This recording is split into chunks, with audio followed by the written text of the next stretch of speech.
अब से कुछ दिन पहले मैंने एक वीडियो में आपसे बताया था कि मेरे पास कैसे कैसे कमाल के डॉग्स थे, लेकिन आज मैं आपको दिखाऊंगा कि हमारे पास शुरुआत से लेकर अब तक कितने घोड़े आए थे, जिनमें क्या क्या खासियत थी, क्या क्या बुराई थी। तो एक दिन मैंने YouTube पर पोस्ट कर दिया कि क्या मुझे ब्लैक कलर का घोड़ा लाना चाहिए या नहीं। तो 95% लोगों ने आंसर किया कि हाँ बिल्कुल लाना चाहिए। तो मैं अगले ही दिन एक नया घोड़ा लेकर आ गया। ये एक एडल्ट हॉर्स था और इसका नाम था बादल। तो मैंने बिल्कुल भी देरी नहीं की इसके ऊपर बैठने में, और इसके ऊपर बैठने में बहुत मजा आया। जैसे जैसे समय बीतता गया ये थोड़ा सा और बदतमीज होने लगा। पापा जी तो इसके ऊपर जैसे तैसे बैठ जाते थे, लेकिन जब मेरी बारी आती थी तो मुझे तो ये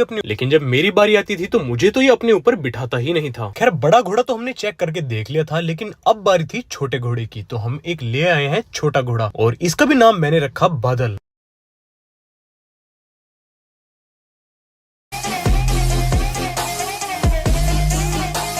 इसको हम सबसे इतना ज्यादा लगाव हो गया था, ये पापा जी के बिल्कुल साथ साथ रहता था। लेकिन फिर अचानक उसके साथ कुछ ऐसा हुआ जिसकी वजह से उसके सारे के सारे पैर काम करने बिल्कुल बंद हो गए। हमने कोशिश तो बहुत की, बहुत सारे डॉक्टर्स और वैद्य को भी बुलाया, लेकिन उसका जीवन यहीं तक था, उसकी मृत्यु हो गई। बादल के जाने के बाद पापा जी को बहुत दुख हुआ, इसलिए बहुत जल्दी करके हमें एक और घोड़ा लेना पड़ा, जिसका नाम था युवराज। जब ये हमारे पास आया तो इसकी हरकतें देखकर ऐसा लग रहा था कि ये बहुत ज्यादा एक्टिव घोड़ा है। तो हमने इसकी चाल निकलवाने के लिए अपने कोच साहब को बुलवा लिया। युवराज तो हमारे कैनल पर था ही, लेकिन इसके साथ साथ हमने एक और घोड़ा ले लिया जिसका नाम था पंछी। यह भी था तो बच्चा, लेकिन बहुत ज्यादा शरारती था और बहुत ही ज्यादा सेंसिटिव था। और इन दोनों के साथ साथ फिर हमारे पास आ जाता है ये व्हाइट कलर का नुकरा घोड़ा जिसका नाम था हीरा। एक बार हमने पंछी और हीरा को एक साथ छोड़ने की सोची, लेकिन ऐसा बिल्कुल भी पॉसिबल नहीं हो पाया, क्योंकि दोनों एक दूसरे को लात मार रहे थे। तो अब देखते हैं कि हीरा के बाद हमारे पास कौन सा घोड़ा या फिर घोड़ी आई थी। तो अब आ जाती है हमारे कैनल पर पहली बार एक घोड़ी जिसका नाम था परी। ये परी इतनी ज्यादा प्यारी थी, लेकिन एक दिन कुछ ऐसा हुआ कि कोच साहब इसके नीचे थे और उन्हें ये लात मारकर सीधी भागने लगी, और बहुत ही मुश्किल में हमारे हाथ आई। परी आराम से,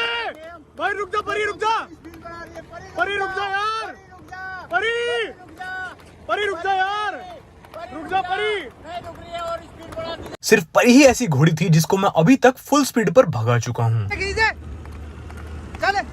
चल ले गए, चल कहना, चल पढ़ रही है, देख देख देख, चल चल चल, देख देख देख। और फिर फाइनली हमारे पास आता है आपका और मेरा सबसे पसंदीदा घोड़ा राजहंस। इसके साथ मैंने बहुत ही प्यारे प्यारे पल जिए, लेकिन अच्छी बात तो ये है कि वो सारे के सारे कैमरे में कैद हैं। राजहंस के बाद आता है एक यूनिक कलर वाला बच्चा जिसका रंग था नीला, और वो हमारे कैनल पर आ जाता है। इसके साथ मैंने एक दिन में ही बहुत एंजॉय किया, क्योंकि अगले दिन ये वापस से चला गया था। और अब बारी थी एक अच्छी खासी हाइट की घोड़ी लेने की जिसका नाम है राजरानी, और आपको बता दूं कि इसकी हाइट है 63 इंचेस। और फिर हमारे पास आती है एक और भी कमाल की घोड़ी जिसका नाम था कट्टो। इसके साथ भी मैं ज्यादा एंजॉय नहीं कर पाया, क्योंकि बहुत कम टाइम के लिए हमारे एक कैनल पर रही और फिर ये सेल हो गई। फिर आ जाता है हमारे कैनल पर एक चालबाज घोड़ा जिसका नाम था रफ्तार, और इसकी चाल मैं आपको अभी दिखाता हूँ। तो अभी तक तो सिर्फ इतने ही घोड़े आ पाए हैं, लेकिन दुख इस बात का है जो हमारा सबसे पसंदीदा घोड़ा राजहंस था, वो बेचारा अब हमारे बीच इस दुनिया में नहीं है। खैर राजहंस की जगह कोई और घोड़ा तो बिल्कुल भी नहीं ले सकता, लेकिन हम कोशिश में लगे हुए हैं कि उसके जैसा ही